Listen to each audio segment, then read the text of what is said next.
তোমরা যদি আল্লাহকে চিনতে আমি যেমন চিনি, তোমরা যদি আল্লাহকে জানতে আমি যেমন জানি, তোমরা যদি আল্লাহকে চিনতে আমি যেমন চিনি, তোমরা যদি আল্লাহকে জানতে আমি যেমন জানি, তাহলে তোমরা বেশি বেশি কাঁদতে, কম কম হাসতে। অত্র বাক্যটি শুনে সাহাবীগণ ফাগাত্তার উসাহুম, তারা তাদের মাথাকে কাপড় দিয়ে ঢেকে নিল। আল্লাহুম খানিন, তখন তারা ধীর কণ্ঠে কান্না আরম্ভ করল। অত্র হাদিস দ্বারা প্রমাণিত হয় যে মানুষ যে আল্লাহকে ভয় করবে, এ ভয় করা বিষয়টি নির্ভর করে আল্লাহকে জানার উপরে। আল্লাহ তাআলা বলেন, ওয়াখিরুনা লিল-আযকানি ইয়াবকুনা ওয়া ইয়াজিদুহুম খুশুয়া। পৃথিবীতে হাজারো মানুষ আল্লাহর ভয়ে কেঁদে মাটিতে লুটিয়ে পড়ে। তাদের কান্নার শব্দ তাদের ভীতিকে আরো বেশি করে দেয়।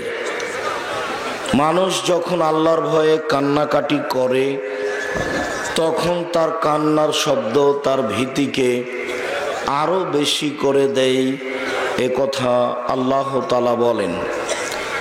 আমরা যারা কান্নাকাটি করি না, তারা হয়তো বা বুঝতে পারি না যে আসলেই কি মানুষ কান্নাকাটি করে আল্লাহর ভয়ে। পৃথিবীতে হাজারো মানুষ আল্লাহর ভয়ে কেঁদে মাটিতে লুটিয়ে পড়ে এবং তাদের ওই কান্নার শব্দ তাদের ভীতিকে আরো বেশি করে দেয়। এ কথা আল্লাহ তাআলা বলেন। আল্লাহ তাআলা আমাদের নবীকে বলেন, ফাইদা ফারাগতা ফানসব ওয়া ইলা রাব্বিকা ফারগাব। মুহাম্মদ সাল্লাল্লাহু আলাইহি সাল্লাম, আপনি যখন দুনিয়াবি কাজ থেকে অবসর হবেন, তখন আপনি কঠোর শ্রমে আত্মনিয়োগ করুন, আর আপনি আমাকে যা বলবেন তা বিনয়ের সাথে কান্নাকাটি করে বলুন। এটা আল্লাহর আদেশ। প্রত্যেকটা মানুষের কিছু প্রয়োজন আছে, বিপদ আপদ আছে। মানুষ আল্লাহর কাছে কিছু চাইবে, তার বিপদের কথা বলবে। আল্লাহ তাআলা আমাদের নবীকে বলেন, আপনি যখন দুনিয়াবি কাজ থেকে অবসর হবেন, তখন আপনি কঠোর শ্রমে আত্মনিয়োগ করুন, আর আপনি আমাকে যা বলবেন তা বিনয়ের সাথে কান্নাকাটি করে বলুন। রংপুর, দিনাজপুর, লালমনিরহাট, নীলফামারী, কুড়িগ্রাম, পঞ্চগড়, ঠাকুরগাঁ, জয়পুরহাট, বগুড়া এইসব ডিস্ট্রিক্টের ভাষায় কাউবাউ করে বলুন। ঢাকা, গাজীপুর, নরসিংদী, নারায়ণগঞ্জ, মানিকগঞ্জ, মুন্সিগঞ্জ এইসব ডিস্ট্রিক্টের ভাষায় কাড়ু বাড়ু করে বলুন, বা কাকতি মিনতি করে বলুন। বলার গতিটা খুব বেশি বিনয়ের সাথে কান্নাকাটি করে হবে, তাহলে আপনার কথাটা আল্লাহর দরবারে গ্রহণ হবে, কবুল হবে। সম্মানিত উপস্থিতি, আমরা যেভাবে আল্লাহর কাছে চেয়ে থাকি তা সাধারণত গ্রহণ হওয়ার কথা নয়। অনেকেই দোয়া করি আল্লাহর দরবারে, হাত তুলেই বলি আলহামদুলিল্লাহ রাব্বিল আলামিন বিহাক্কি লা ইলাহা ইল্লাল্লাহ। এইটা কোনো দোয়া হলো না। বাস্তবে এটা মজাক করা বলেই বিবেচনা করা যায়। এটা একটা মজাক। আল্লাহর কাছে এরকম প্রার্থনা কবুল হবে না। আবু হুরায়রা রাদিয়াল্লাহু তাআলা আনহু বলেন, রাসূল সাল্লাল্লাহু আলাইহি ওয়াসাল্লাম বলেছেন, ইস্তাজাবু লিল আবদ, দাস দাসী মানুষের দোয়া কবুল করা হয়, এ কথাই ঠিক। তবে তিনটি কারণে দোয়া কবুল হয় না। এক, বেইসমিন, পাপের দোয়া যদি কেউ করে, চুরি করছে আর বলছে আল্লাহ যেন কেউ না দেখে, এটা হলো পাপ করার জন্য দোয়া। এই দোয়া আল্লাহর দরবারে কবুল হবে না। অবে কাতঈ রাহিমিন, আত্মীয়তা সম্পর্ক ছিন্ন করার জন্য যদি কেউ দোয়া করে যে আল্লাহ যেন তোমার সাথে চলাচল ব্যবস্থা না রাখে, তোমার থেকে আমি পৃথক হয়ে থাকতে চাচ্ছি। এরকম যদি আত্মীয়তা সম্পর্ক ছিন্ন করার দোয়া করে, তাহলে এই দোয়া আল্লাহর দরবারে কবুল হবে না। অল ইস্তেজাল, তাড়াহুড়া করলে আল্লাহর দরবারে দোয়া কবুল হবে না। এই পর্যন্ত বলতেই সাহাবীগণ বললেন, রাসূল সাল্লাল্লাহু আলাইহি সাল্লাম, আমরা তো পাপ করার দোয়া বুঝি, যে পাপ করার জন্য দোয়া করলে কবুল হবে না, এই কথা তো বুঝলাম। আর একটা জিনিস, আত্মীয়তা সম্পর্ক ছিন্ন করার দোয়া করলে কবুল হবে না, এটাও বুঝলাম। কিন্তু তাড়াহুড়া করলে দোয়া কবুল হবে না, এইটা যে বুঝলাম না, এইটা একটু বুঝিয়ে বলেন, তাড়াহুড়া কি জিনিস? তখন রাসূল সাল্লাল্লাহু আলাইহি সাল্লাম বললেন, দেখো, কালা বলে কাদ্দাউতু ফালামারা ইস্তাজাবালি, দোয়া করলাম, কই কত দোয়া করলাম, দোয়া কবুল হয় না। ফায়াস্তাহসিরু, তারপর অলস হয়ে যায়। ফায়াদাউ দোয়া, তারপর দোয়া ছেড়ে দেয়। এই হলো তাড়াহুড়া করা। 6 মাস বছর দোয়া করেছে, 2 দিন 3 দিন দোয়া করেছে, তারপর দেখেছে যে কবুল হয় না, বুঝেছে যে কবুল হলো না, তখন দোয়া ছেড়ে দিল। তার নাম তাড়াহুড়া করা। বুখারী মুসলিমের এক হাদিসে এসেছে, আল্লাহর নবী মুহাম্মদ সাল্লাল্লাহু আলাইহি সাল্লাম যখন সিজদা করতেন, তখন আবু জাহাল খুব খারাপ মনে করত। এক পর্যায়ে আবু জাহাল বলল, এই শোনো, মুহাম্মদ যখন সিজদায় যাবে, তার মাথায় একটা উটের ভুঁড়ি চাপিয়ে দিতে হবে, কে পারে? তো একজন বলল, আমি পারি। মুহাম্মদ সাল্লাল্লাহু আলাইহি সাল্লাম যখন সিজদায় গেছেন, তখন সে উটের ভুঁড়িটা নিয়ে সে মাথার উপরে চাপিয়ে দিয়েছে। কেউ বলল, ফাতেমা শোনো, তোমার আব্বার মাথার উপরে ভুঁড়ি চাপানো হয়েছে, তোমার আব্বা উঠতে পারছে না। তিনি দৌড়িয়ে এসে ভুঁড়িটা সরিয়ে দিলেন এবং তাদের কিছু গালি দেওয়ার ইচ্ছা পোষণ করলেন বা গালি দিলেন। রাসূল সাল্লাল্লাহু আলাইহি সাল্লাম তার ইবাদত শেষ করে আল্লাহর দরবারে বললেন, আল্লাহ, তুমি উতবাকে ধ্বংস করো, সাইবাকে ধ্বংস করো, ওয়ালিদ ইবনে মুগিরাকে ধ্বংস করো। এইভাবে তিনি অপমান অবস্থায় বদদুয়া করলেন। এই বদদুয়া কবুল হয়েছিল 12 বছর পরে বদরের যুদ্ধে। আল্লাহর নবীর দোয়া যদি 12 বছর পরে কবুল হয়, তাহলে আপনার দোয়া কখন কবুল হবে? আপনি এত তাড়াতাড়ি করলে কেমনে হবে? এটাই হলো তাড়াহুড়া করা। বুখারী মুসলিমের হাদিসটি মনে হয় ভালো করে বুঝাতে পারলাম না। রাসূল সাল্লাল্লাহু আলাইহি সাল্লাম বলেন, ইস্তাজাবু লিল আবদ, দাস দাসী পুরুষ নারী যে দোয়া করে সে দোয়া কবুল হয়।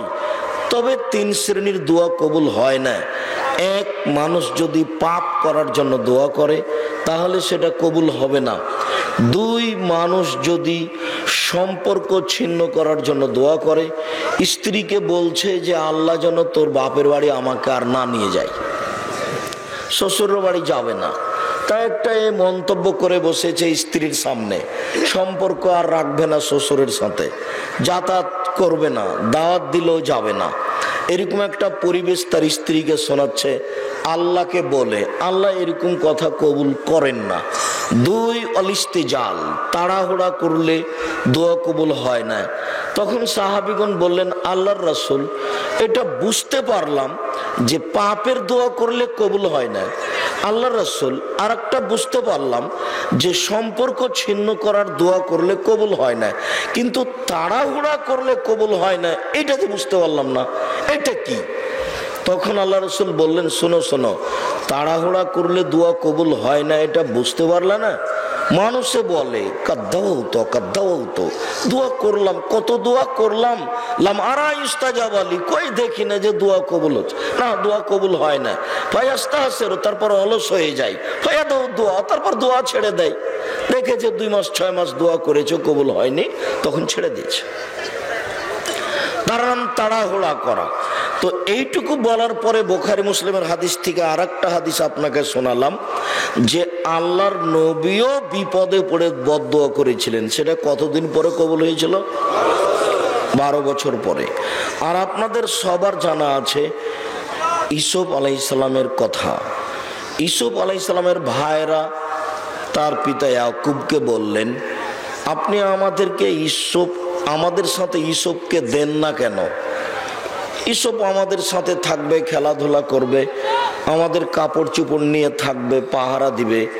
তখন তার বাপ বললেন, না না না না, ইসবকে তোমাদের সাথে দিব না, ওকে বাঘে খেয়ে নিতে পারে। তখন তার ভাইরা বলল, বলেন কি, এতগুলো আমরা আছি তার ভাই, তাকে বাঘে খেয়ে নেবে মানে? এটা হতে পারে না। তখন ইয়াকুব আলাইহিস সালাম তাকে পাঠিয়ে দিলেন। তারা ঠিকই যেটা পরিকল্পনা করেছিল তাকে ইদারায় ফেলে দিল, আর জামাতে রক্ত লাগিয়ে দেখাচ্ছে বাড়িতে নিয়ে এসে সন্ধ্যার সময় তার বাপকে, আব্বা দেখেন দেখেন দেখেন, এ দেখেন তাকে বাঘে খেয়ে নিয়েছে, তার রক্ত জামাতে লেগে আছে। আপনি তো আমাদের বিশ্বাস করবেন না, আমরা সত্য বললো তো আপনি আমাদের বিশ্বাস করবেন না। এ দেখেন এ দেখেন এ দেখেন, জামাতে রক্ত লেগে আছে। তো জামাতে রক্ত লেগে আছে কথা ঠিক, জামাটাতে রক্ত লেগে থাকলো, জামাটা কোনো ছিঁড়া ছোটা ছিল না। বাঘে ধরলে তো একটা ছিঁড়া ছোটা এরকম কিছু থাকবে। তখন ইয়াকুব আলাইহিস সালাম দেখে বুঝতে পারলেন যে এটা বানানো। তখন তিনি বললেন যে তোমরা এটা বানিয়ে নিয়েছো, আমি এখন ধৈর্য ধারণ করি, আল্লাহর কাছে সাহায্য চাই। তিনি আল্লাহর কাছে দোয়া করতে লাগলেন।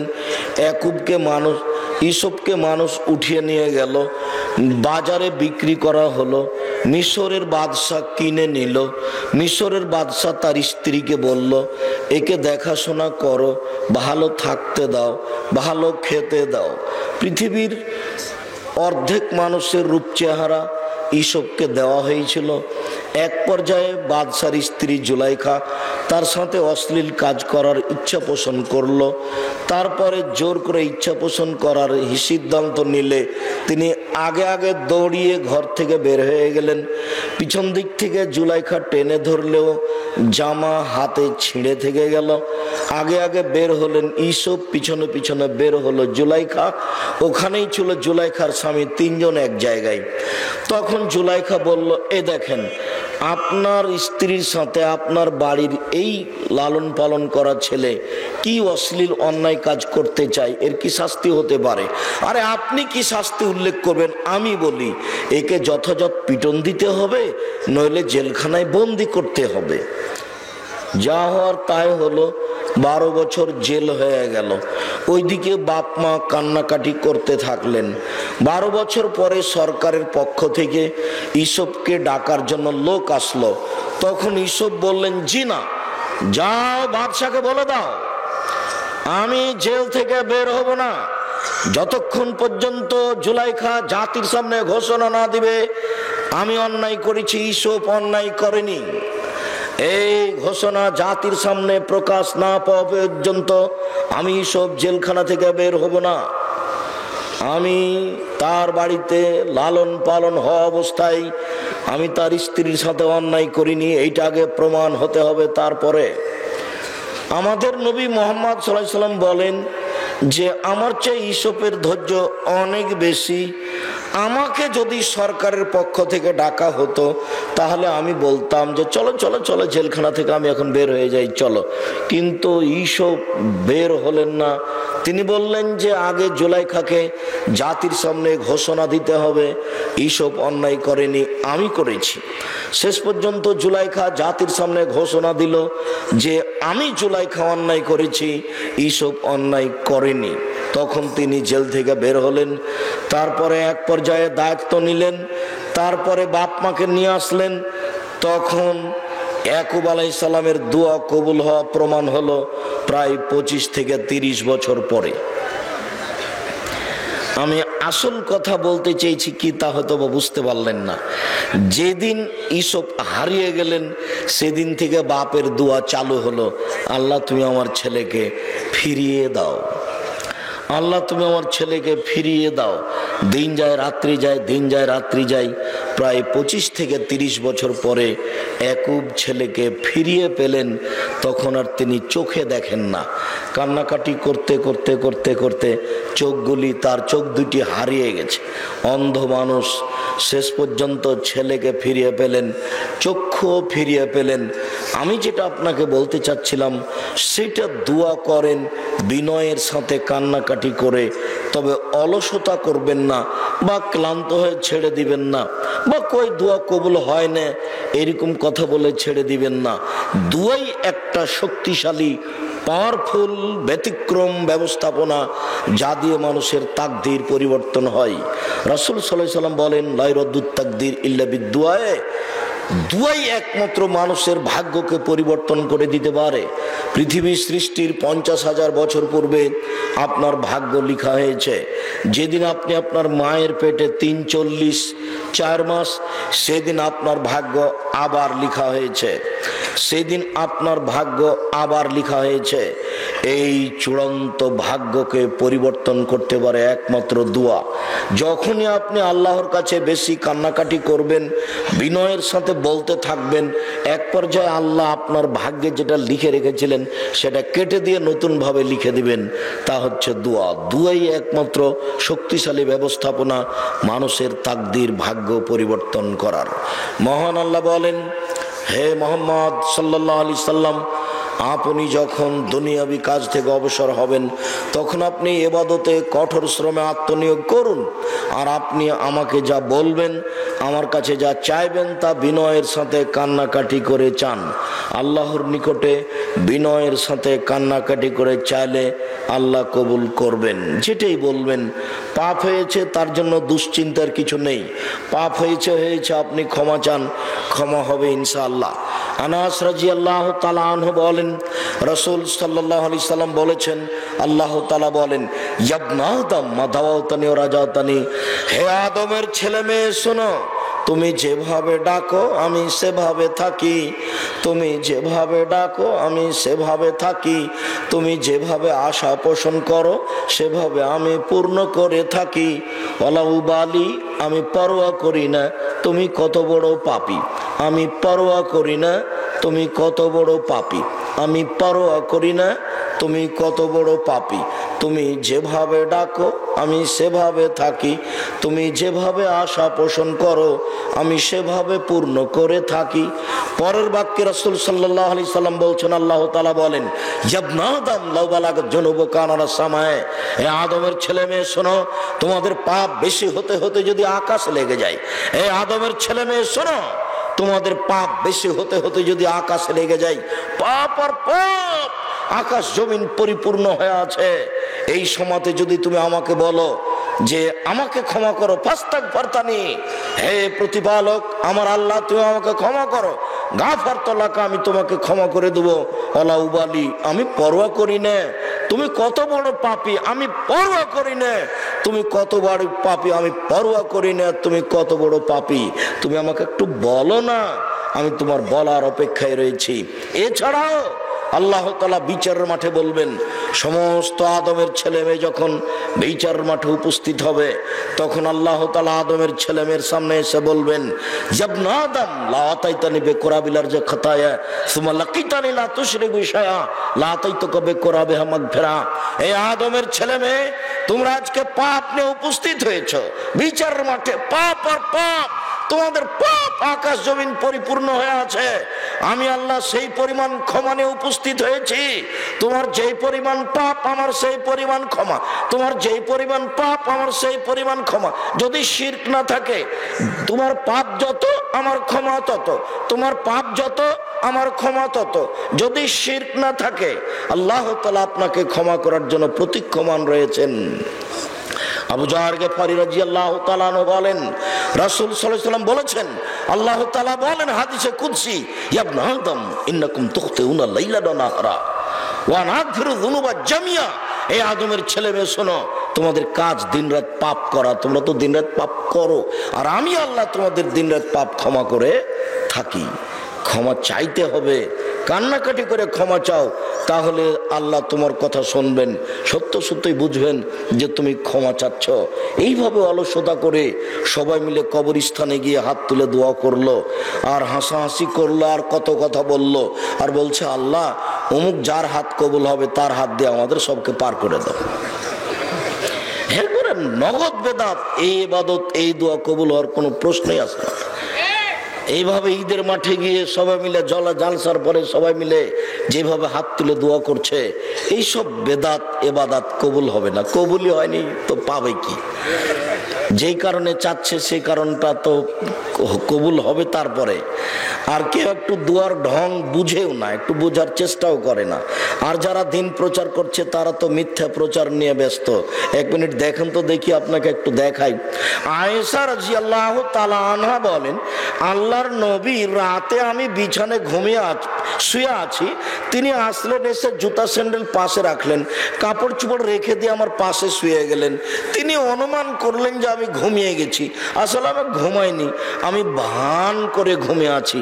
দেখি আল্লাহর নবী কিছুক্ষণ পরে উঠে কোথায় যায় নাকি। আমি আসলে ভান করে ঘুমিয়ে আছি। দেখলাম কিছুক্ষণ পরে উনি মনে করেছেন যে আমি ঘুমিয়ে গেছি। তিনি ধীরে উঠে কাপড় চোপড় নিয়ে, জুতা স্যান্ডেল নিয়ে ধীরে দরজাটা খুলে বাইরে চলে গেলেন। বাইরে গিয়ে দরজা বন্ধ করে চলে গেলেন। আমিও উঠলাম, কাপড় চোপড় নিলাম, মাথায় কাপড় দিলাম।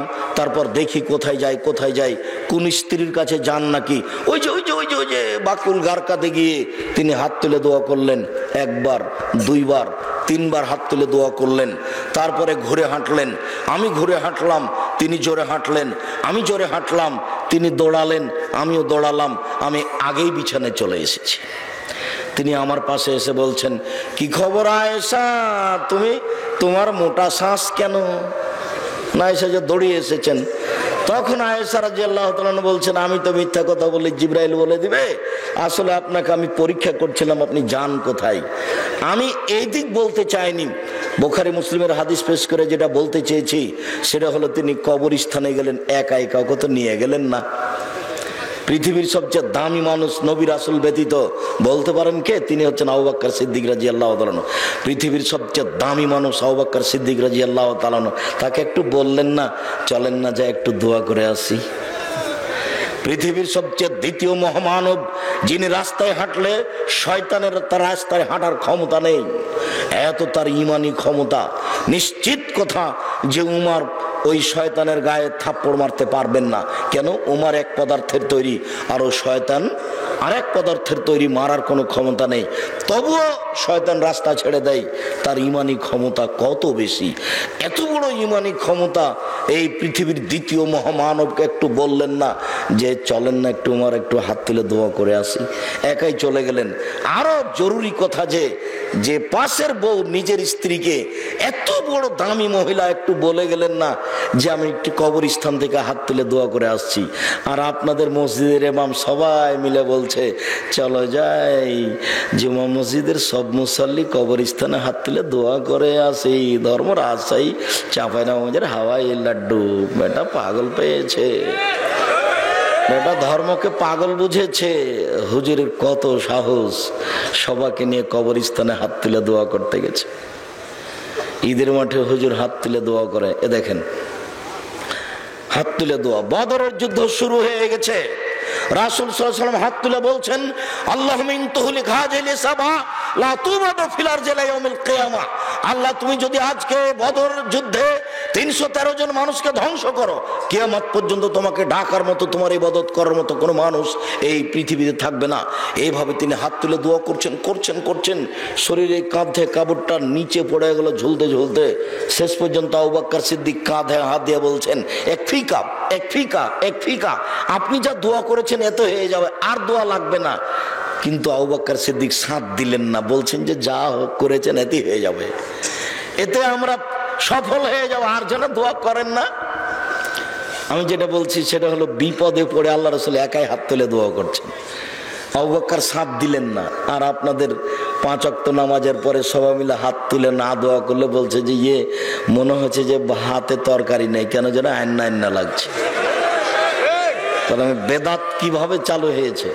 ওটা একটা প্রিয় জিনিস হয়ে গেছে। বেদাত পাপের কাজ, তবুও ওটা না হলে তৃপ্তি পাওয়া যায় না, ভালো লাগে না। আর হুজুর তো আর ধর্মের দাম দেয় না, কাজেই তার এগুলো বিবেচনা করার প্রয়োজনও নেই। দেখেন তো ইব্রাহিম আলাইহিস সালাম তার স্ত্রী পরিবারকে কাবা ঘরের পাশে রেখে দিলেন, পাশে রেখে দিয়ে উল্টা হাঁটছেন। কেউ নাই, 100 কিলোমিটার হাঁটলে মানুষজন পাওয়া যাবে না। পিছন থেকে স্ত্রী বারবার বলছেন, আয়না তাজহাব ইব্রাহিম, ইব্রাহিম কোথায় যাচ্ছেন? আয়না তাজহাব ইব্রাহিম, ইব্রাহিম কোথায় যাচ্ছেন? ওয়ালা ইয়ালতাফিতু ইলাইহা, কিন্তু ইব্রাহিম আলাইহিস সালাম তার স্ত্রীর দিকে লক্ষ্য করছেন না। শেষ পর্যন্ত স্ত্রী নিরুপায় হয়ে বলছেন, আমার আল্লাহ বেহাজা, আল্লাহ কি আপনাকে এইভাবে চলে যেতে বলেছেন? তখন তিনি বলছেন, নাম, হ্যাঁ আমাকে এইভাবে চলে যেতে বলেছেন। তখন স্ত্রী পিছন থেকে বলছেন, ফালাই আল্লাহ তাআলা, ঠিক আছে যান, আল্লাহ তাআলা আপনাকে আমাকে ধ্বংস করবেন না। এই বলে স্ত্রী ফিরে চলে গেলেন।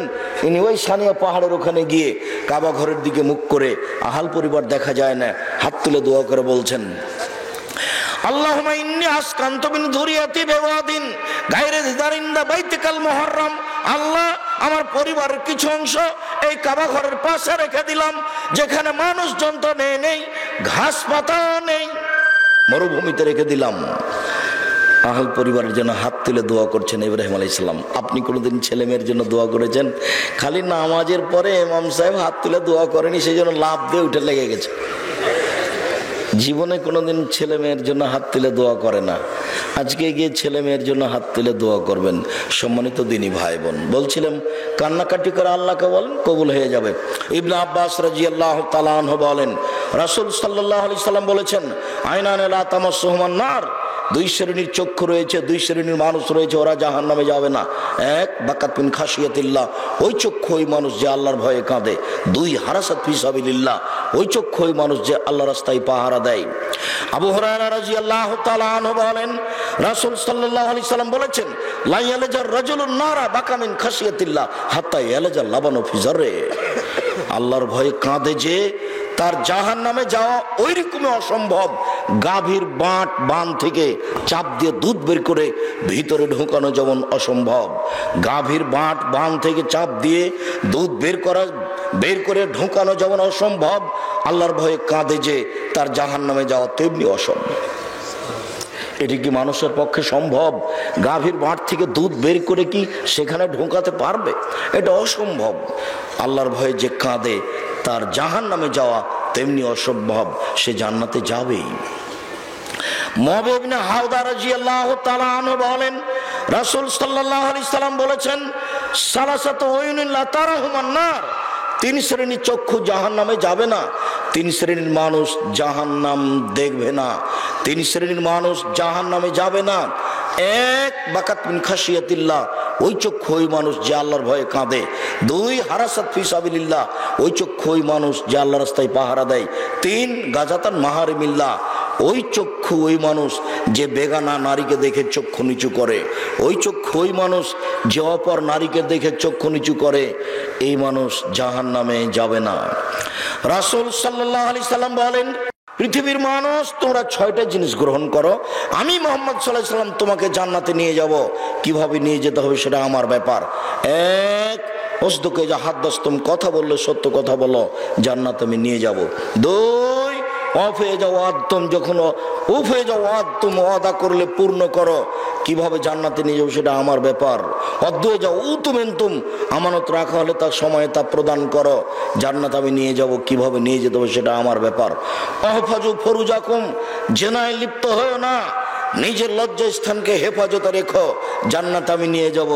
5, কুফয় দিয়েকুম, সংবরণশীল হয়ে থাকো, হাতকে নিচু করে রাখো, দলীয় ক্ষমতা দেখায়ও না, দলীয় দাপট দেখায়ও না, বংশীয় ক্ষমতা দেখায়ও না, সবসময় নত হয়ে থাকিও মানুষের কাছে। জান্নাতে কিভাবে নিয়ে যেতে হবে সেটা আমার ব্যাপার। 6, গুজ্জু আবসারাকুম, বেগানা অপর নারীকে দেখে চক্ষু নিচু করে থাকো, জান্নাতে আমি নিয়ে যাব, সেটা আমার ব্যাপার। জাবের রাদিয়াল্লাহু তাআলা আনহু বলেন, আমি আল্লাহর নবীকে জিজ্ঞাসা করলাম, আর নাজরাতুল ফাজাত, হঠাৎ যদি কোনো মহিলার উপরে চোখ পড়ে যায় তাহলে কি করব? আল্লাহর নবী, হঠাৎ যদি কোনো মহিলার উপরে চোখ পড়ে যায় তাহলে কি করব? তখন তিনি বলছেন, ফামারানি, আল্লাহ রাসূল আমাকে আদেশ করলেন, আর নাসের বাবা সারি, আমি আমার চক্ষুটা এভাবে ফিরিয়ে নিব।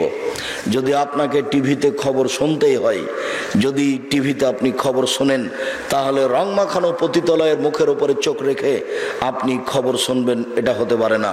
ওই সময় আপনাকে এইভাবে বসে থাকতে হবে। আপনাকে বহুবার বলা আছে, দুনিয়াতে দুইটা পাপ আছে, মানুষ না করেই পাপী। দুনিয়াতে দুইটা পাপ আছে, মানুষ না করেই পাপী। এক, কেউ যদি কাউকে বলে আসো জুয়া খেলি, উকামের ওকা, তাহলে তাকে 10 জন ফকিরকে 100 কেজি করে চাউল দিতে হবে। খেলেনি, খালি বলেছে আসো জুয়া খেলি। কোনো মহিলা যদি সাজগোজ করে, কোনো মহিলা যদি সাজগোজ করে পাউডার মেখে পুরুষের পাশ দিয়ে হাঁটে, তাহলে ও ব্যভিচারণী, ও ব্যভিচারণী, ও ব্যভিচারণী। রাসূল সাল্লাল্লাহু আলাইহি ওয়াসাল্লাম কথাটা একবার 2 বার বলেছেন, কথাটা একবার 3 বার বলেছেন, অথচ সে জেনা করেইনি। যার জন্য আমি আপনাদেরকে 2টি বিষয়ে সতর্ক করে থাকি। একটা হচ্ছে আপনাদের বিবাহের অনুষ্ঠান। এদেশে দিনাজপুরে এতটা অঞ্চলে বিবাহের অনুষ্ঠানের শুরু থেকে নিয়ে শেষ পর্যন্ত একটি কাজও জায়েজ নয়, সবই হারাম। তার মধ্যেই রং মাখানো, আর এই আপনার হলুদ গায়ে দেওয়া, আর এইভাবে চিল্লাচিল্লি করে গীত গাওয়া, এটা টোটালি হারাম। আর আপনার মেয়েরা এভাবে রাস্তাঘাটে চলছে ইসলামী পোশাক ছাড়াই, তাহলে ও জেনাকারিনী মহিলার অন্তর্ভুক্ত। রাসূল সাল্লাল্লাহু আলাইহি ওয়াসাল্লাম বললেন যে 2 শ্রেণীর পাপ আছে দুনিয়াতে, মানুষ না করেই পাপী। তার একটা হচ্ছে কেউ যদি সাজগোজ করে পুরুষের পাশ দিয়ে হাঁটে, তাহলে ব্যভিচারণী। তিনি কথাটা আরেকবার এভাবে বলেছেন যে সিনফানে মিন আহলিন নার মিন উম্মতি, আমার উম্মতের 2 শ্রেণীর মানুষ আছে, ওরা জাহান্নামে যাবে। লামারা হুমা, আমি তাদের দেখিনি। আল্লাহ রাসূল সাল্লাল্লাহু আলাইহি ওয়াসাল্লাম নিজে বলছেন আমার উম্মতের 2 শ্রেণীর মানুষ জাহান্নামে যাবে, আমি তাদের দেখিনি। আমার উম্মতের 2 শ্রেণীর মানুষ জাহান্নামে যাবে, আমি তাদের দেখিনি। এক, কওমুন মাহুম সায়াতুন, 1 শ্রেণীর মানুষ, তাদের হাতে থাকবে লাঠি।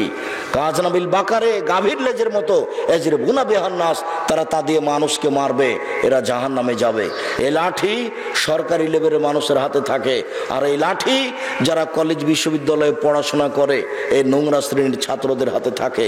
এরা ধাওয়া পাল্টা ধাওয়া করে, এরা জাহান্নামে যাবে। এ কথা মুহাম্মদ সাল্লাল্লাহু আলাইহি ওয়াসাল্লাম বলেন।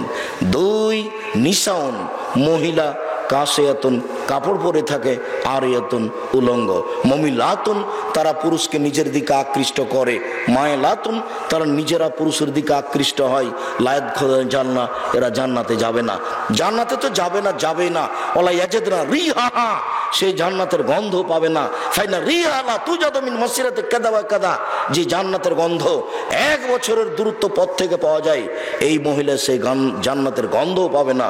আপনার মেয়ে সেটা, আপনার স্ত্রী সেটা। 3 শ্রেণীর মানুষ জান্নাতে যাবে না কখনো। তার 1 শ্রেণীর মানুষ হচ্ছে মধুমিনুল খামর, যারা নিয়মিত বিড়ি, তামাক, জর্দা, সিগারেট, গুল, নেশাদার দ্রব্য খায়, পান করে। 2, আর রাজারাত মিনান নিসায়ে, পুরুষের বেশধারী নারী, যারা পুরুষের জুতা স্যান্ডেল পরে, যারা পুরুষের শার্ট প্যান্ট পরে, যারা পুরুষের পোশাক পরে। 3, দায়ুস, আপনি আপনার স্ত্রীর কারণে, আপনার মেয়ের কারণে আপনাকে জাহান্নামে যেতে হচ্ছে। সারাদিন এই সম্মেলনকে লক্ষ্য করে সারা গ্রাম গ্রাম ঢং ঢং করে আপনার স্ত্রী ঘুরে বেড়াচ্ছে। আর আজকে প্রত্যেকটা বাড়িতে 10 জন, 20 জন, 25 জন করে মহিলা এসেছে। কেউ দুলা ভাইকে নিয়ে বসে আছে, কেউ দেবর ভাসুরকে নিয়ে বসে গল্প জমাচ্ছে, কে ধর্মের 5 পয়সা দাম দেয়। আপনি কাপুরুষ, আপনার তো আর ক্ষমতা নেই, আপনার বাড়িতে কোনো ক্ষমতাও চলে না। আপনার মেয়ে যা বলে সেটাই হয়, আপনার বৌমা যা বলে সেটাই হয়, আপনার স্ত্রী যা বলে সেটাই হয়। আপনি মুখখান বন্ধ করে বসে থাকেন, তাহলে তো আপনার জাহান্নাম ধরায় আছে। 3 শ্রেণীর মানুষ জাহান্নামে যাবে, তার মধ্যে আপনি রয়েছেন। সাবধান থাকুন, আজ থেকে সতর্কতা অবলম্বন করুন। রাসূল সাল্লাল্লাহু আলাইহি সাল্লাম বলেন লাইসা শাইউন আহাব্বা ইলাল্লাহি মিন কাতরাতাইনি ওয়া সারাইনি, 2টি বিন্দু ফোটার একটা হচ্ছে 1 ফোঁটা চোখের রক্ত, 1 ফোঁটা চোখের পানি। 1 ফোঁটা চোখের পানি আল্লাহর কাছে যত প্রিয়, পৃথিবীর কোনো কিছু আল্লাহর কাছে তত প্রিয় নয়। সম্মানিত দিনী ভাই বোন, আজকের আলোচনার শেষ হাদিস, রাসূল সাল্লাল্লাহু আলাইহি সাল্লাম বলেন কেউ যদি নির্জনে আল্লাহকে ডাকে, 2 চোখের পানি ঝরঝর ঝরঝর করে ঝরে, তাহলে সে জান্নাতে যাবে। সে বিচারের মাঠে বিশেষ ছায়াতলে থাকবে। আপনারা রাতে কান্নাটি করে যে কোনো সময়ে বিনয়ের সাথে আল্লাহকে বলে নিজের পাপ ক্ষমা নেওয়ার চেষ্টা করুন। আল্লাহ সবাইকে কবুল করুক। আল্লাহ আমাদের যারা মারা গেছে, তুমি তাদের কবরের শাস্তি মাফ করো।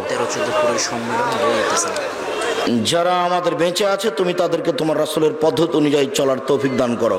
আর ওই অনেকে জানতে চাচ্ছিলেন জামিয়া সালাফিয়া ডাঙ্গিপাড়া পবা রাজশাহী 13-14 ফেব্রুয়ারি সম্মেলন।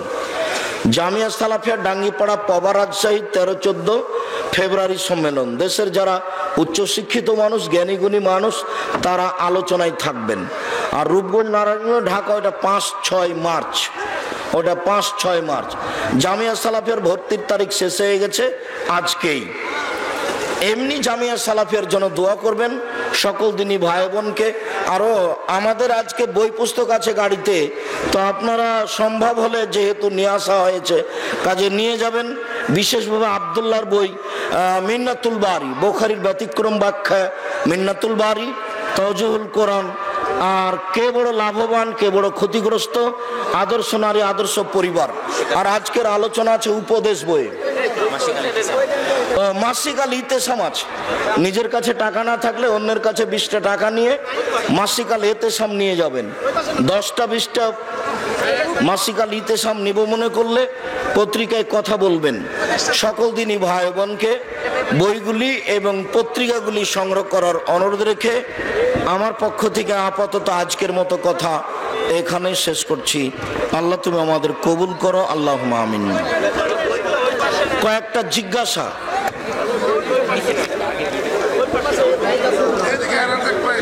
আচ্ছা, বইগুলি সবাই নিয়ে যাবেন অন্তত মাসিক আল ইতেসাম পত্রিকা, তাহলে এটা হচ্ছে জামিয়া সালাফিয়ার মুখপাত্র পত্রিকা।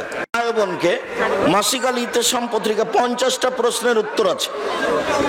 10 জন মুফতি দিয়ে ফতোয়াগুলি ঠিক করা হয়।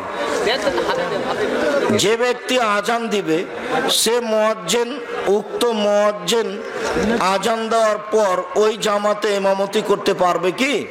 জি পারবে। রাসূল সাল্লাল্লাহু আলাইহি সাল্লাম বললেন, তোমাদের একজন আজান দিবে আর 2 জনের মধ্যে যে বড় সে ইমামতি করবে। তা যে আজান দিয়েছে সে ইমামতি করতে পারে, কোনো সমস্যা নেই। একজন আলিম পাস মৌলভী জামাতে ইমামতি করাকালীন আর একজন কামিল পাস মৌলভী উক্ত জামাতে মুক্তাদি হলেন, কিন্তু ইমাম সাহেবের কেরাত অশুদ্ধ হলে উক্ত কামিল পাস মৌলভীর নামাজ হবে কি? সবারই হবে। ও তো বুঝে না যে কোরআন মাজিদ কত ভাবে পড়া যায়। কোরআন মাজিদ 7 ভাষাতে পড়া যায়। যেমন রংপুর দিনাজপুরে বলে অংপুর, আর রাজশাহী চাঁপাইনবাবগঞ্জে বলে রংপুর। এরা বলছে সরেওয়া দিয়ে আর ওরা বলছে র দিয়ে। দিনাজপুর রংপুর এখানে এরা বলে কৃষক যাবু আর ওরা বলে কিসকে যাবি, একই শব্দ। কাজেই এইটা হচ্ছে ভাষার লোগাতের 19-20। এটা ইমাম সাহেব না জানার কারণে এভাবে বলে থাকেন। যে ব্যক্তি কামিল পাস অথচ সে নামাজ পড়ে না এবং হালাল হারাম কিছুই বুঝে না, মানে না, আলেম হিসাবে তার নিকট হতে কোনো ফতোয়া নেওয়া যাবে কি? জি না, এমন আলেমের কাছে কোনো ফতোয়া নেওয়া যাবে না। যে ব্যক্তি 5 ওয়াক্ত নামাজ পড়ে না কিন্তু জুমার দিনে ইমামতি করে, তার পিছনে নামাজ হবে কি? হবে।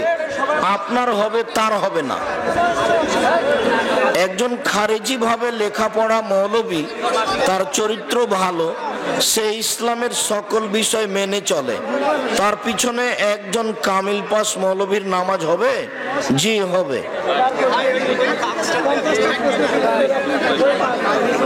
মরিয়ম ফুলের গাছ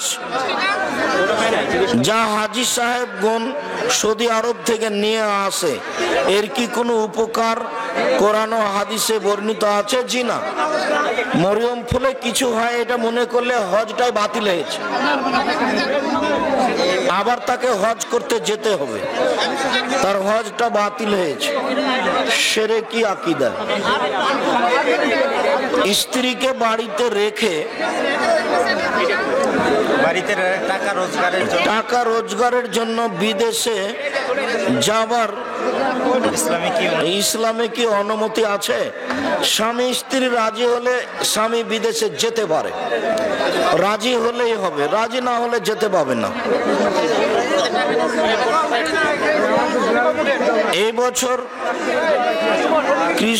এবছর কৃষক ফসল লাগাইলো, তার লাগালো কাটা মারা খরচ বাদে, কাটা মারা খরচ বাদে কৃষকের আসল টাকা হচ্ছে না, এমত অবস্থায় ওসরের বিধান কি? ওসর দিতেই হবে। ঈদগাহ মাঠে মেম্বার রাখা যাবে না, যাবে না, সে ঈদগাহর মাঠে নামাজ হবে না। নামাজ হবে, ঈদগাহ মাঠে মেম্বার নিয়ে যাওয়া যাবে না, নামাজ হবে, সালাত হয়ে যাবে। তাড়াহুড়ার কিছু নাই। আমি জানি অনেক বই আছে, ওই কে বড় ক্ষতিগ্রস্ত, তাফসির কি মিথ্যা হতে পারে, মানে যে বইটা তাফসির কি মিথ্যা হতে পারে ওর সব তাফসিরই মিথ্যে। একটু ধৈর্য ধারণ করেন, সবাই পাবেন। জামে মসজিদে টাইলসের মেম্বারে খুতবা দেওয়া যাবে কি? খুতবা দেওয়া যাবে তো এই মেম্বার ভেঙে ফেলতে হবে, কাঠের মেম্বার বানাতে হবে। খুতবা ভুল হয়ে গেছে, আপনারা মেম্বারটা ভেঙে ফেলেন, কাঠের মেম্বার বানাতে হবে, এটাই সুন্নাত। আমরা মৌসুমে ধান মাড়ি, চিকন ধান অথবা মোটা ধান, দামের পৃথক আছে। এখন আমরা চিকনটার থেকে চিকনের জাকাত দিব না মোটার? অসুবিধা নেই, যদি ভিন্ন ভিন্ন করে জাকাত দিতে পারেন দেন, আর না হলে পরিমাপে দিবেন একটা। মহিলারা কি জানাজা করতে পারবে? ওরা জানাজার ইমামতি করতে পারবে না, তবে জানাজায় শরীক হতে পারবে, কান্নাকাটি করতে পারে, যার কারণে তাদের নিয়ে যাওয়া হয় না। জানাজায় শরীক হতে পারে।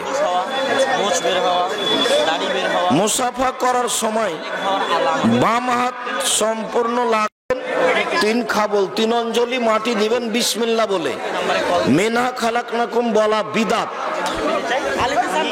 সলাতে প্রথম বৈঠকে কি কি দোয়া পড়তে হবে? শুধু আত্তাহিয়াত। পরের বৈঠকে অনেক কিছু পড়বেন। শিশু জন্ম হলে কানের পাশে আজান না দিয়ে অভিনয়ে আজান দেয়, এটা কি সঠিক? আঙ্গিনায়, ও আঙ্গিনায় আজান দেয় না, না আঙ্গিনায় দিতে হবে না, বাচ্চার পাশে আজান দিতে হবে, বাচ্চার পাশে। কুরবানি 7 ভাগে দেওয়া যাবে কি? জি না, ভাগে কুরবানি নেই, 7 পরিবারে কুরবানি নেই। ঈদের নামাজ মহিলারা জামাত করে মসজিদে পড়তে পারবে কি? জি না, মহিলাদের ঈদের নামাজ মসজিদে বেদাত। মহিলারা ঈদের নামাজ জামাত করে মসজিদে পড়তে পারবে না, ওদেরকে ঈদের মাঠে যেতে হবে, আর না হয় বাড়িতে 2 রাকাত পড়ে নেবে একা একাই। জমি বন্ধক খাজনা দিয়ে খেতে পারবে, এটা কি সঠিক? জমি বন্ধক রাখা হারাম, জমি লিজ নেওয়া যায়, খাই খালাসি, ঠিক আছে, খেয়ে শেষ। শ্বশুর শাশুড়িকে মুখামুখি আব্বা আম্মা বলা যাবে? জি যাবে। যেটা হারাম সেটা হলো স্বীকৃতি দেওয়া, দাবি করা যে ইনি আমার বাপ, সেইটা হারাম। শ্বশুর শাশুড়িকে সম্মান করে আব্বা আম্মা বলতে পারে। বাচ্চা হওয়ার সময় বাড়িতে নরমালে না হলে হাসপাতালে গিয়ে সিজার করা যাবে কি? নিরুপায় হয়ে করতে পারে। নামাজের সঠিক নিয়ম জানতে চায়, আজকে হলো না। আহলে হাদিস আর হানাফি এর পার্থক্য কি? আহলে হাদিস যারা কোরআন সহিহ হাদিস মেনে চলে, আর হানাফি যারা মানুষের মতামতের উপরে চলে, মাযহাব মানে। অনেক পার্থক্য, অনেক অনেক অনেক পার্থক্য। মানুষ যখন মারা যায় তখন 7 দিন বা 40 দিন পর মিলাদ করা জায়েজ? উত্তর দিবেন, যে কোনো নির্ধারিত দিনে মিলাদ করলে 2টা পাপ হবে। একটা হবে নির্ধারিত দিনের কারণে শিরক, আর আরেকটা হবে বিদআত, নেকির আশায়। এরকম কাজ নেকির আশায় করা যাবে না। ঐক্যবদ্ধ হও, নেতার আদেশ শোনো, হিজরত করো। এই এই দিনুল হককে পৃথিবীতে প্রতিষ্ঠার জন্য আল্লাহর রাস্তায় জিহাদ করো, নেতার ওই আদেশ পালন করো। এই 5 দফার মধ্যে যদি কোনো একটি আমরা পালন না করলে আমরা কি মুমিন থাকবো কি না? এই হাদিসটাতে আব্দুল্লাহর একটা বক্তব্য আছে দল সম্পর্কে, একটু দেখেন স্পষ্ট হয়ে যাবে। তাহলে তো এই হাদিস, এই দেশে যত আমির আছে সবাই ওই হাদিসের হকদার, তাহলে আপনি কার সাথে থাকবেন? আমার একটা লাস্ট ওগুলো হলো সরকারি খলিফা। এই যে যারা ইয়ারা আসতেছেন চুক্তি করে, যারা তাফসীরুল কোরআন মাহফিলে টাকা নিচ্ছেন, যারা চুক্তি করে বক্তব্য দিতে আসছে তাদের বক্তব্য শোনা যাবে না। দিন ধর্মের সাথে তাদের সম্পর্ক নেই। চুক্তি করে যারা আলোচক বক্তব্য দিতে আসছে তাদের বক্তব্য শোনা যাবে না, তাদের দাওয়াতও দেওয়া যাবে না। শুকরিয়া।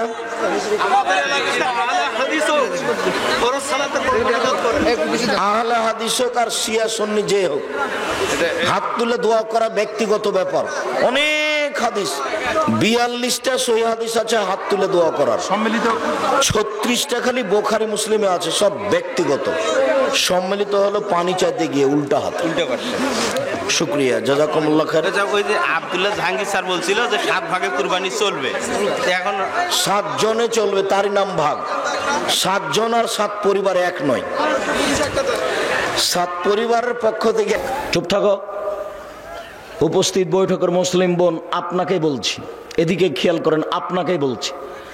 কোনো কাজ করতে গেলে স্বামী একটা কাজ আপনাকে করতে বললো যে এই কাজটা করো, আমি আসছি, তা আপনি কি বলবেন? ইনশাআল্লাহ।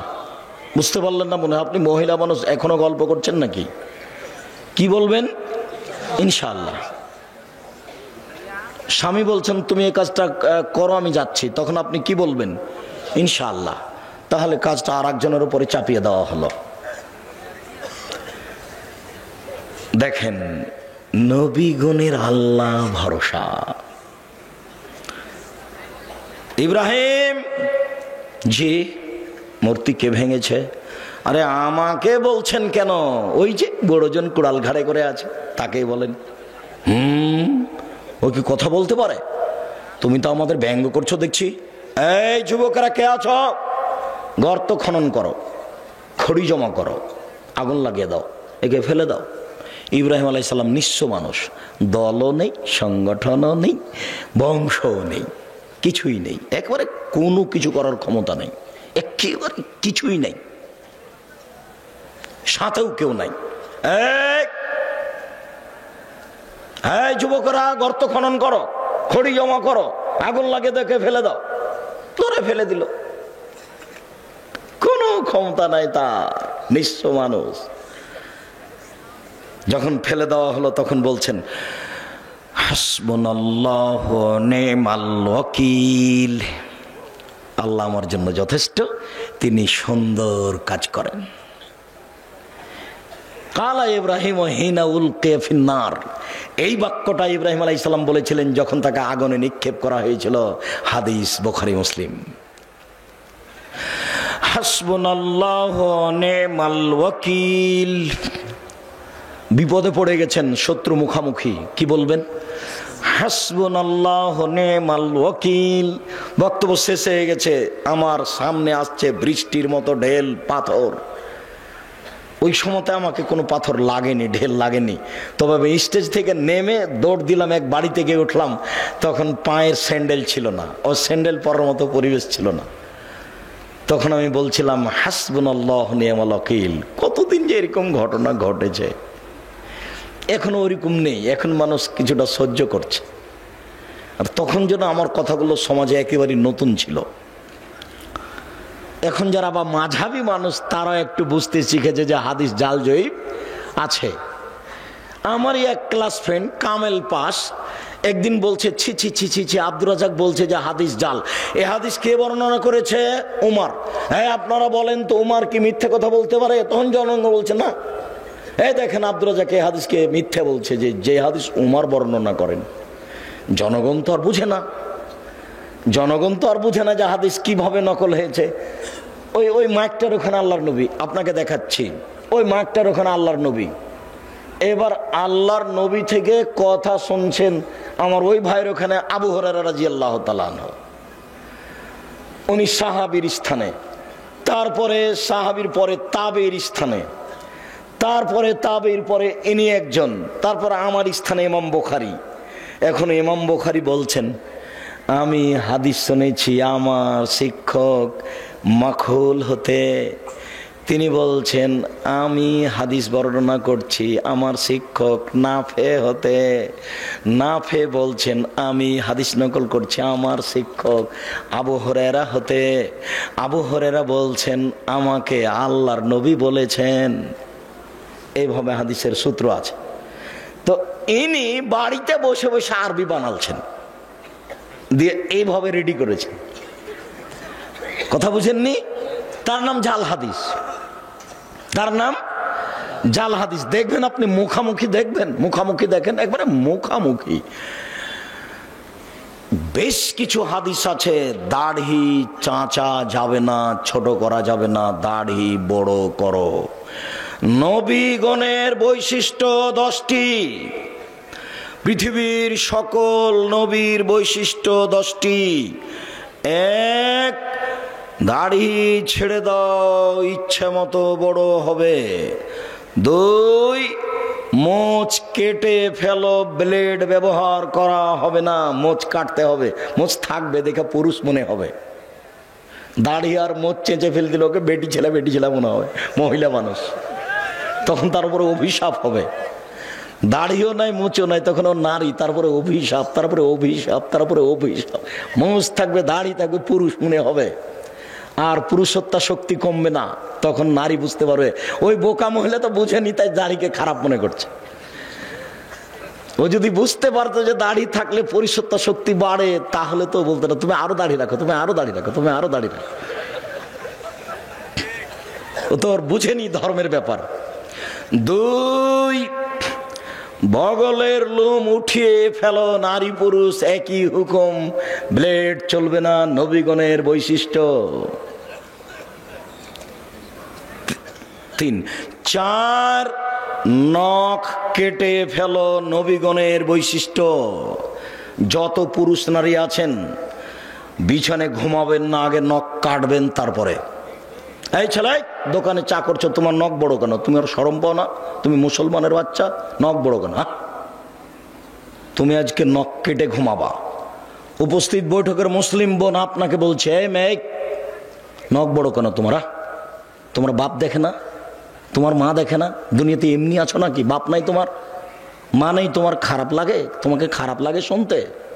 খারাপ লাগে কেন? তোমার বাপ আছে তো তোমার নখ বড় কেন? তোমার মা আছে তো তোমার নখ বড় কেন? কিসের তোমার বাপ মা? তোমার বাপ উপার্জন করবে গার্মেন্টসে, সেই জন্য তোমার বাপ। আর তোমার মা তেল বেশি করে দিয়ে ভাত রান্না করে দিবে তরকারি, সেই জন্য ও মা না। রান্না করতে কাজের মেয়েও পারে, কাজের মেয়ে বলতে পারে না এই নখ কাটো। তোমার মা বলতে পারে এই নখ কাটো। এই মেয়ে তোমাকে বলছি, তুমি যদি নখ রেখে ঘুমাও তুমি আমার বক্তব্যের সাথে মুনাফিকি করেছ। এই মেয়ে তুমি যদি আজ রাতে নখ রেখে ঘুমাও তুমি আমার বক্তব্যের সাথে মুনাফিকি করেছ। তোমার এখানে বক্তব্য শুনতে আসা ঠিক হয়নি, তুমি আমার বক্তব্যের সাথে মুনাফিকি করো না। নিচের লোম পরিষ্কার করতে হবে, ঊর্ধ্বে টাইম 40 দিন, পুরুষ নারী একই হুকুম। ব্লেড ব্যবহার করা যাবে না, এ কথা মিথ্যা।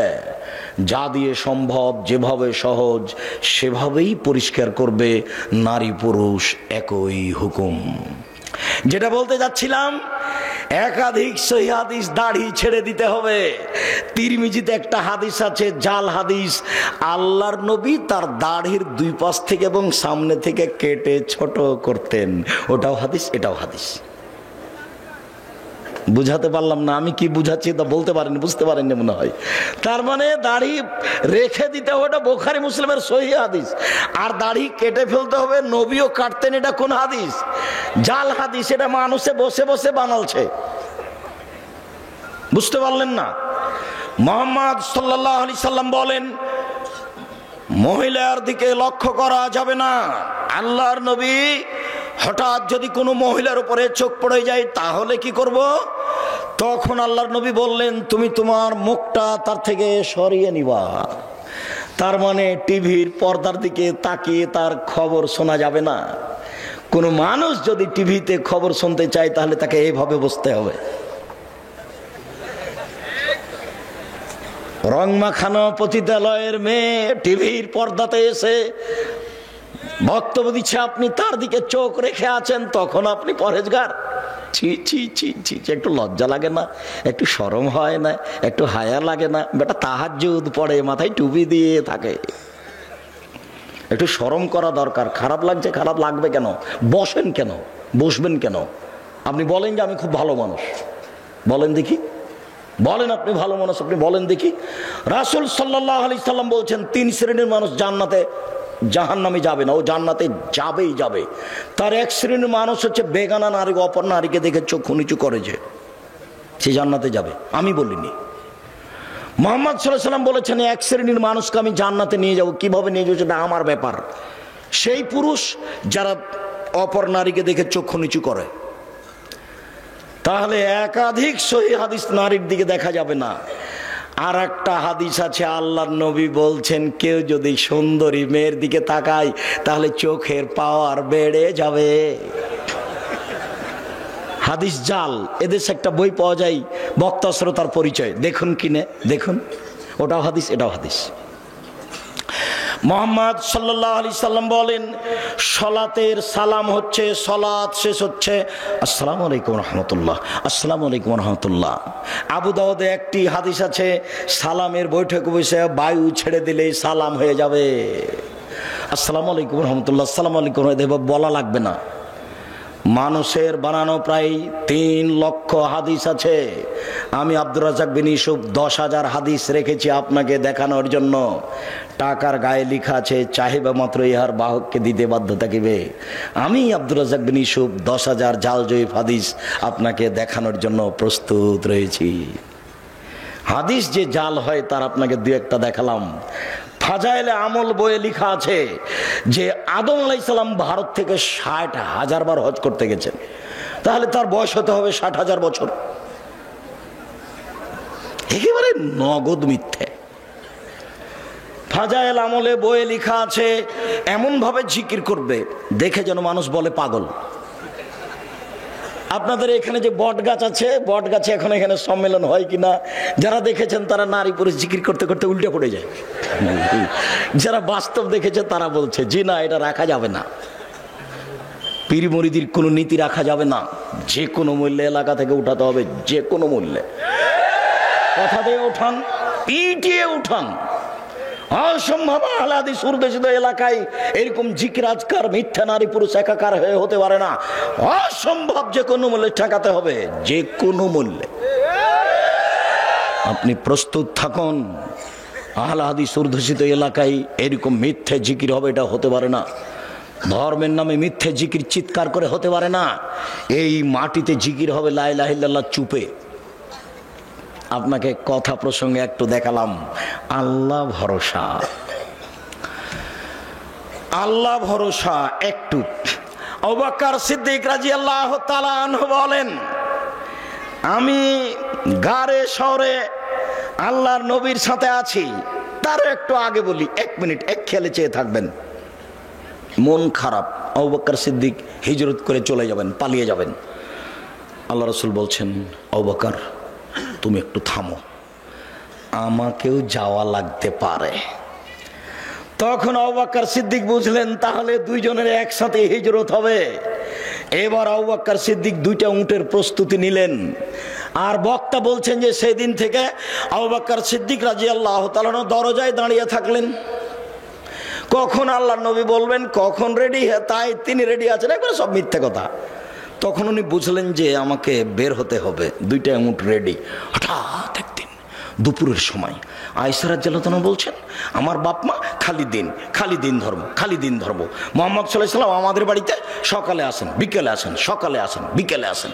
ঠিক একদিন দুপুরের সময় এসে বলছেন, ঢুকে বলছেন, আবু বকর সিদ্দিক জি, মেয়ে দুটাকে আপনার পরিবারের। এদেরকে সরতে বলেন। জি না, সরবে না। কি বলছেন বলেন?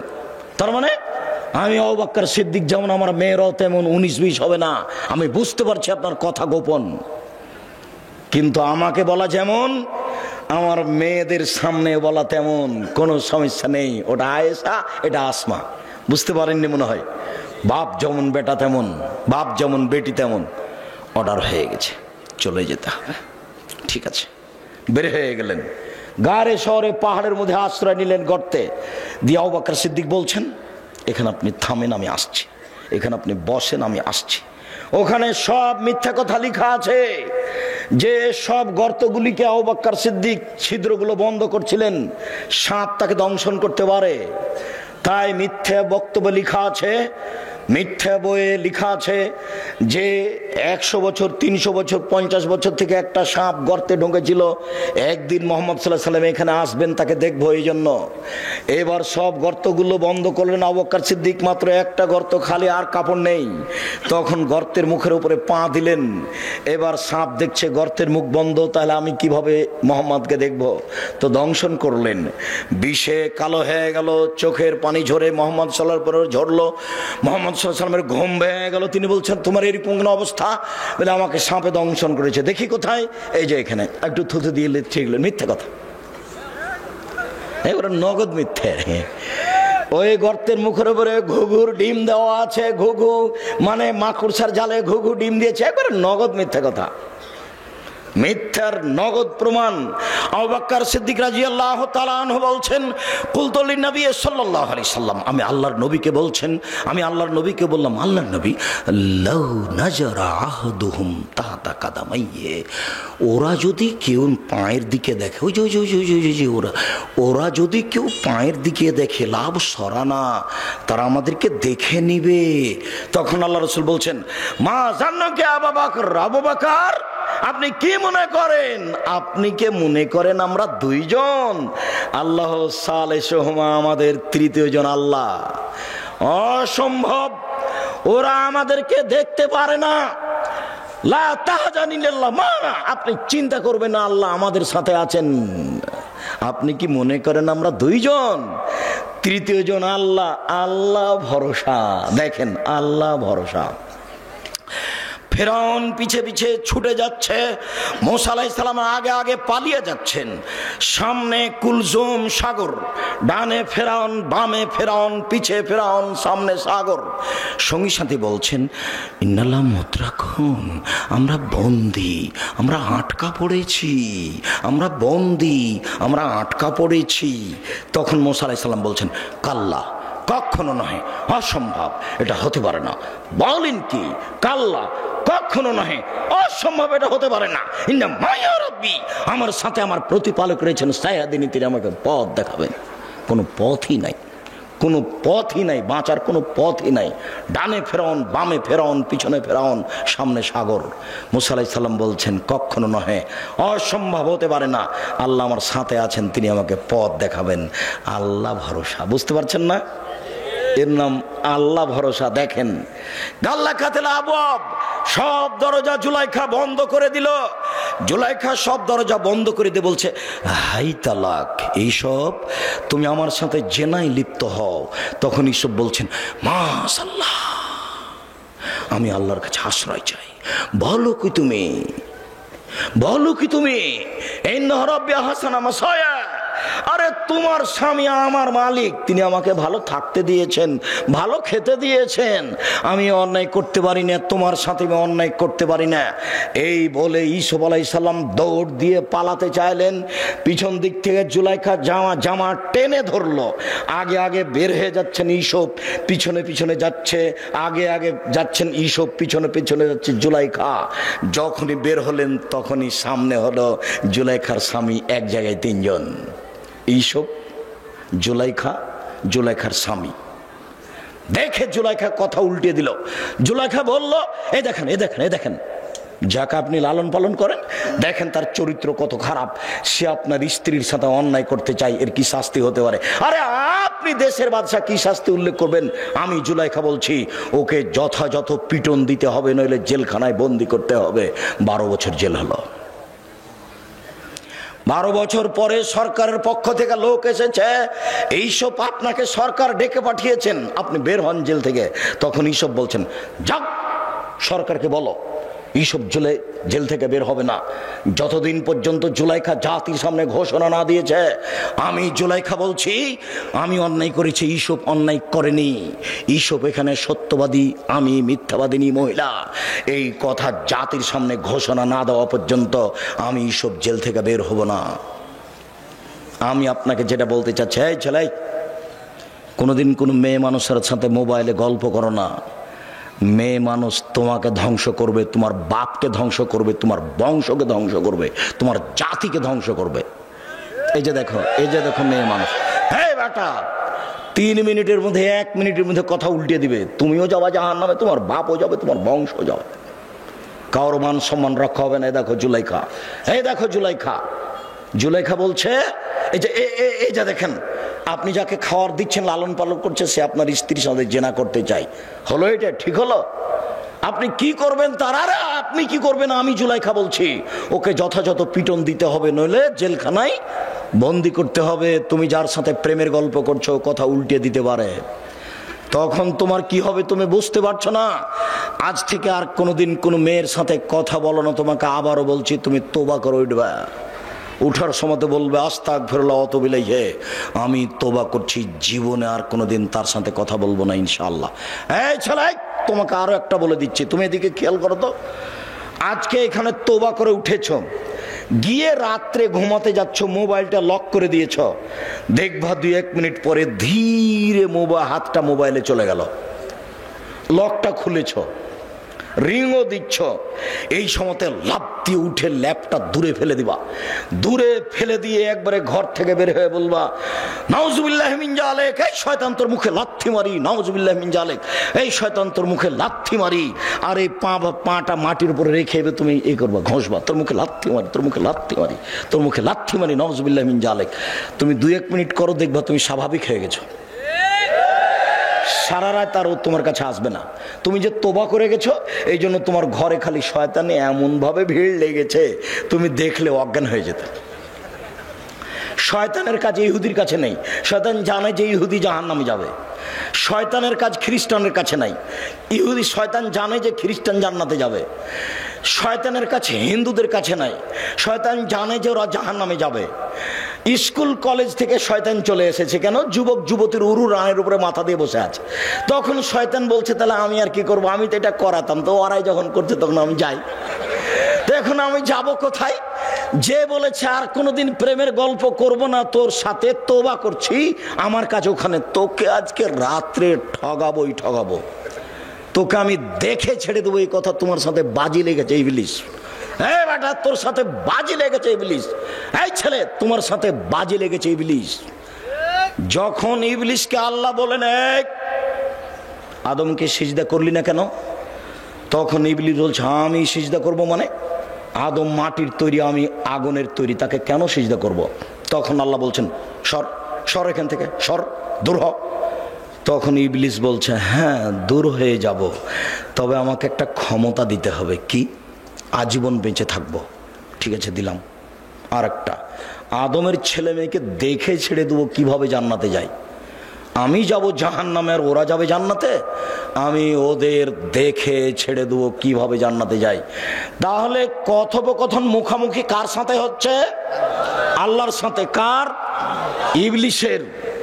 ইবলিস আল্লাহর সাথে চুক্তি করেছে, তোমাকে দেখে ছেড়ে দিয়ে তুমি কেমনে জান্নাতে যাও, যার জন্য তুমি তোবা করার সাথে সাথে তোমার ঘরে এসে ঢুকেছে।